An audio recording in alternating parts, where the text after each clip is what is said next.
ሰላም የኢንሳይድ አዲስ ቤተሰቦች፣ ዛሬ ደግሞ በሌላ ዶክመንታሪ ተመልሰን መጥተናል። ኢራን የሆርሙዝ ሰርጥን ሙሉ በሙሉ ጥርቅም አድርጋ ዘግታለች። ከእንግዲህ 1 ሊትር ነዳጅ እንኳን ካለኔ ፈቃድ አታልፍም ብላለች።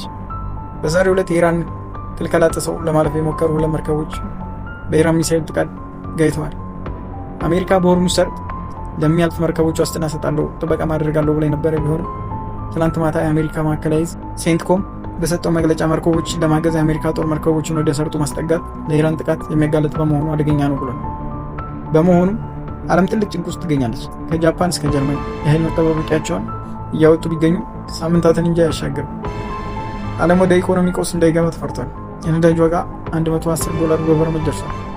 ቀጣይ ምስቅልቅሎች ዓለምን እንዳያናውጣት ያስፈራል።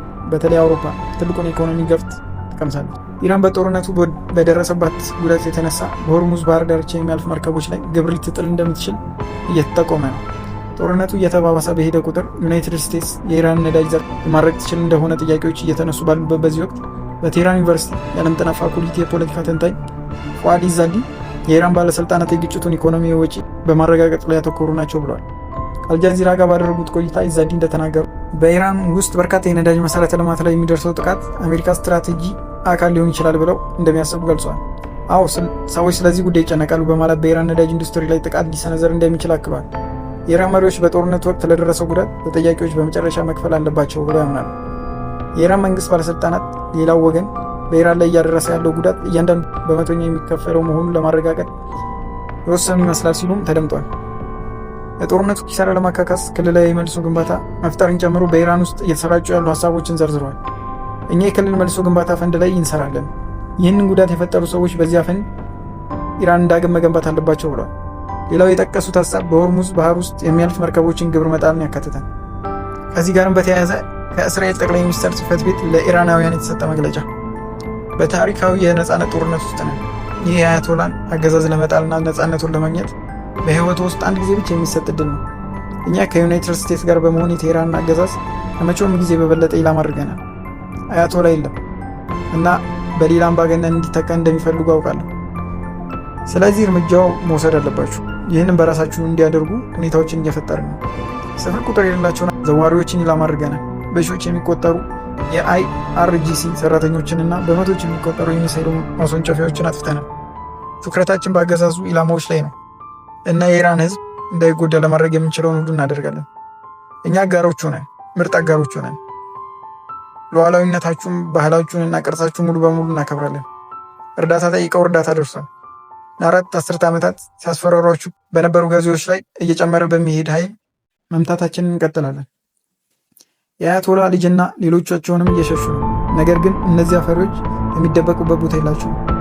በሚቀጥሉት ቀናት ዕጣ ፈንታችሁን እንድትቆጣጠሩ እና ህልውናችሁን እውን እንዲሆን ሁኔታዎችን እናመቻችላችኋለን። ጊዜው ሲደርስ እና ያ ጊዜ በፍጥነት ሲቃረብ ችቦን እናስረክባችኋለን። ይህንን ጊዜ ለመያዝ ዝግጁ ሁኑ ሲሉ ለኢራን ህዝብ መልእክት አስተላልፎ ነበር። የኢራን ፖሊስ አዛዥ አህማድ ራዳን በጠላት ጥያቄ መሰረት የሀገሪቱን መንግስት ለመቃወም በጎዳና ላይ ሰልፍ የሚወጡ ኢራናውያንን የሚያስተናግዱት እንደ ጠላት እንደሚሆን ተነግሯል። በጠላት ጥያቄ መሰረት የሆነ ሰው የሚወጣ ከሆነ እንደ ተቃዋሚ ወይም እንደ ሌላ አካል አንቆጥራቸው። ጠላትን እንደምናስተናግደው እነርሱንም እናስተናግዳቸዋለን። ለጠላት ምላሽ በምንሰጥበት መንገድ ምላሽ እንሰጣቸዋለን ሲሉ ለሀገሪቱ የመንግስት መገናኛ ብዙሃን ተናግሯል።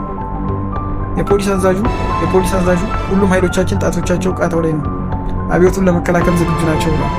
የእስራኤል ጠቅላይ ሚኒስትር ቤንያሚን ኔታንያሁ እሁድ ዕለት ባስተላለፉ መልእክት ኢራናውያን የሀገሪቱን መንግስት ለመጋፈጥ እንዲነሱ አሳስቦ ነበር። ኔታንያሁን ጨምሮ የተለያዩ የእስራኤል ባለስልጣናት ጦርነቱ የኢራን መንግስት እንዲቀየር ሊያደርግ ይችላል የሚል ተስፋ እንዳላቸው ተናግረዋል።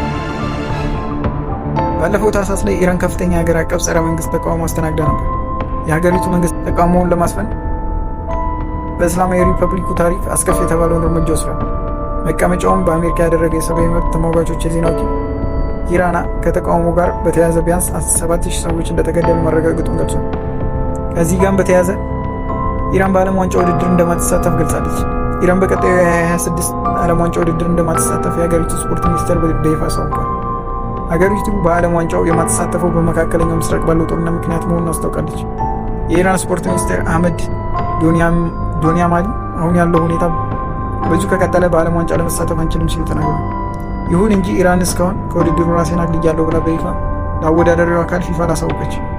የፊፋው ፕሬዚዳንት ጂያኒ ኢንፋንቲኖ በኢራን ተሳትፎ ዙሪያ በአሜሪካ ፕሬዚዳንት ዶናልድ ትራምፕ ጋር መምከራቸውን ገልጸው ነበር። ጂያኒ ኢንፋንቲኖ በሰጡት አስተያየት ትራምፕ የኢራን ብሔራዊ ቡድን በአሜሪካ እንዲወዳደር እንቀበላለን ብለው